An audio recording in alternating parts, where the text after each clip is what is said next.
एक बार गायत्री मंत्र का उच्चारण करते हैं। अपने नेत्रों को बंद कर लीजिए। ओम भूर्भुवः स्वः तत्सवितुर्वरेण्यं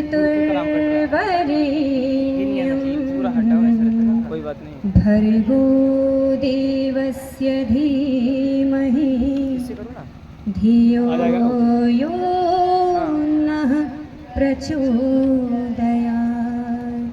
ओम शांतिः शांतिः शांतिः। बोलिए भारत माता की, भारत माता की, भारत माता की। मंच पर विराजमान आदरणीय अध्यक्ष महोदय आचार्य भीम जी, इस गुरुकुल के संचालक, उपस्थित सभी विद्वत मंडल, सभी सन्यासी वृंद, वंदनीय मातृशक्ति, उपस्थित सभी सज्जन और यहाँ पर हमारे प्यारे प्यारे बच्चों, आज आप लोग देख रहे हैं कि हमारे बच्चों ने यहाँ पर 6 दिवसीय शिविर संपन्न किया है। ये शिविर लगा है, हर साल लगता है, लेकिन केवल इतने मात्र से हम अपने देश को बचा सकते हैं ऐसा नहीं है, अपनी संस्कृति को बचा सकते हैं ऐसा नहीं है, बल्कि हमें जो हमारी बच्चियां हैं घर में भी इनको ये अभ्यास लगातार कराना पड़ेगा और हर बार शिविरों में भेजना पड़ेगा, तब जाकर के ये देश और ये हमारी जो बच्चियां हैं और हमारे जो भाई हैं वो मजबूत हो सकेंगे। हमारी एक सनातन संस्कृति है। ईश्वर ने जब इस सृष्टि की रचना की तब केवल मनुष्य को बनाया और हमारे वेदों के अनुसार केवल 3 जातियां बताई। मैं बच्चों को भी बता रही थी बीच में, क्योंकि इस बात से मुझे बहुत अधिक पीड़ा होती है जब हमारा पूरा समाज किसी न किसी रूप में बटा होता है। तो हम बच्चों को बता रहे थे कि हमारे वेद में मनुस्मृति के अनुसार और हमारे शास्त्रों में केवल 3 जातियों की बात की। जाति नाम सुनकर के आपके मस्तिष्क में बहुत सारी बातें आती होंगी, तो 3 जातियां बताई और उसमें सबसे पहली जाति बताई मनुष्य जाति। कौन सी जाति बताई? मनुष्य जाति। यानी इस संसार में जितने भी मनुष्य हैं वो सब एक ही जाति के हैं, और वो जाति कौन सी है? मनुष्य जाति। और जो मनुष्य के अलावा और प्राणी हैं, कीट पतंग पशु पक्षी आदि, ये सब दूसरी जाति में आते हैं और उस जाति का नाम है पशु जाति, जो भोग योनि में है। मनुष्य से अलावा जो भी प्राणी हैं वो सब पशु जाति में आती हैं। और तीसरी जाति बताई स्थावर जाति, यानी जितने भी पेड़ पौधे आदि हैं वो सब किस में आ जाएंगे? स्थावर जाति में। अर्थात समझ में क्या आता है कि जब ईश्वर ने सृष्टि की रचना की और मनुष्य की उत्पत्ति हुई तो एक ही जाति का निर्माण हुआ था और उस जाति का नाम है मनुष्य जाति। लेकिन आज हम अपने समाज को देखते हैं तो हमारा समाज विभिन्न मत मतांतरों में, विभिन्न विचारधाराओं में और एक वर्ग विशेष में भी अनेक जातियों में बटा हुआ है, जो हमारे लिए अत्यंत अत्यंत नुकसानदायक है। इस पर हमें ध्यान देना होगा। जब हम अपनी सनातन संस्कृति की बात करते हैं तो हमारी सनातन संस्कृति का कमजोर होने का केवल एक ही कारण है, और वह है हमारा आपस में बट जाना।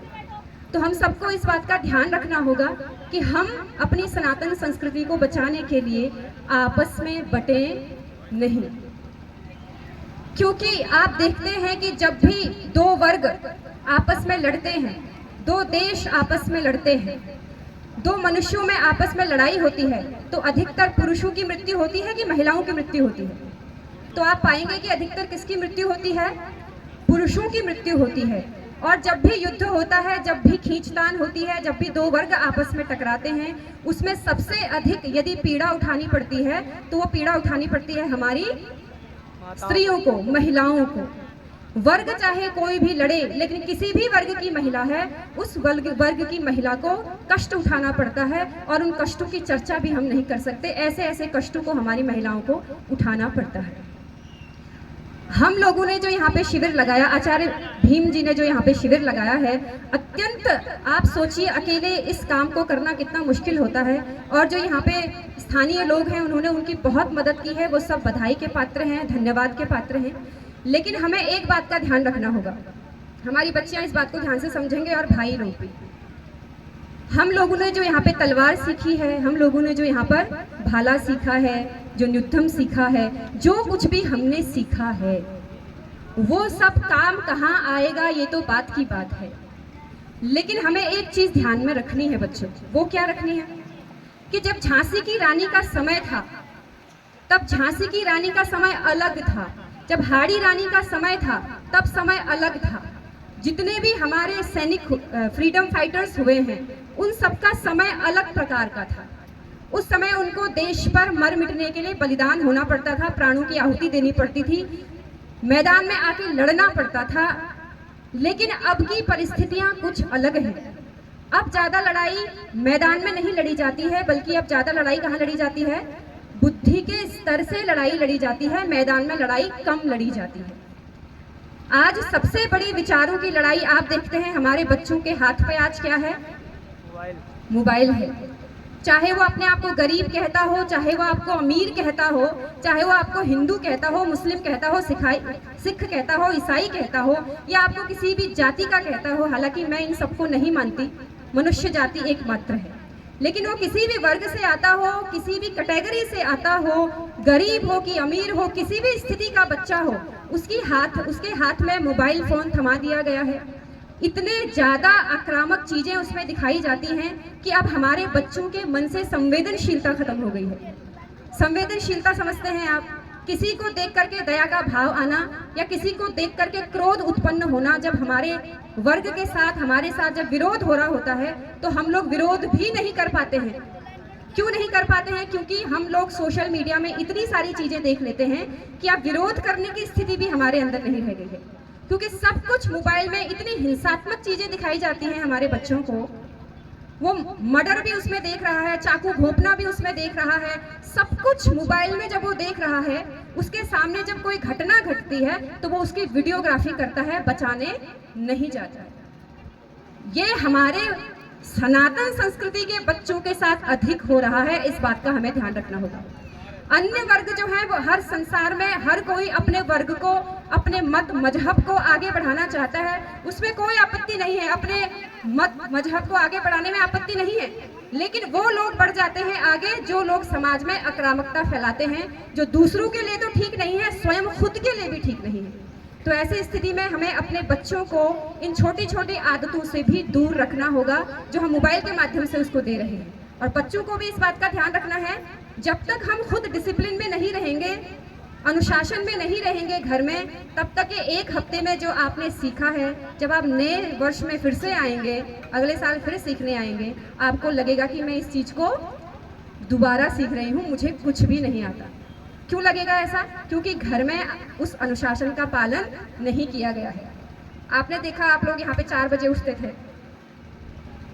तो घर में जाके आप 10 बजे उठेंगे अगर, तो यहाँ जितना भी सीखा गया है वो सब मिट्टी में मिल जाएगा, उसका कोई तात्पर्य नहीं है। हमारा स्वभाव वही बनता है जिसकी हम बार बार प्रैक्टिस करते हैं। अगर हम इन चीज़ों की प्रैक्टिस रोज रोज करेंगे, जो हमने यहाँ से सीखी हैं उसको घर में भी रोज रोज करेंगे, दूसरों को सिखाएंगे, तब जाकर के ये जो हमने सीखा है वो हमारे व्यवहार में आएगा, हमारे स्वभाव में आएगा। और मैं यहाँ पर उपस्थित सभी और जो अतिथिगण हैं उनसे अनुरोध करना चाहूँगी कि ये जो बहुत अच्छा कार्य यहाँ पर हो रहा है, आप लोग तन मन धन से जैसे भी हो सके इन कार्यों में अपना सहयोग कीजिए। और हमारी जो सनातन संस्कृति है वो केवल गुरुकुलों के माध्यम से ही जीवित रह सकती है, क्योंकि अन्य जगह आपको पैसा कमाना तो सिखाया जाएगा, लेकिन अपनी संस्कृति को कैसे बचाना है, अपने शास्त्रों को कैसे बचाना है, इन बातों को बहुत कम सिखाया जाता है या फिर ना के बराबर सिखाया जाता है। इसलिए आपका बच्चा यदि गुरुकुल में नहीं पढ़ता है तो कम से कम हफ्ते में उसको गुरुकुल दिखाइए, अपने हाथों से, बच्चे के हाथों से गुरुकुल में दान करवाइए, उन बच्चों से मिलवाइए, ताकि उसमें भी एक प्रेरणा जागे। तो ज़्यादा समय न लेते हुए मैं अपनी वाणी को यहीं पर विराम देती हूँ। आशा है मैं अपनी बात को ठीक तरीके से आपके सम्मुख रख पाई होंगी। आप सबने मुझे अवसर दिया, इस बात के लिए बहुत बहुत धन्यवाद।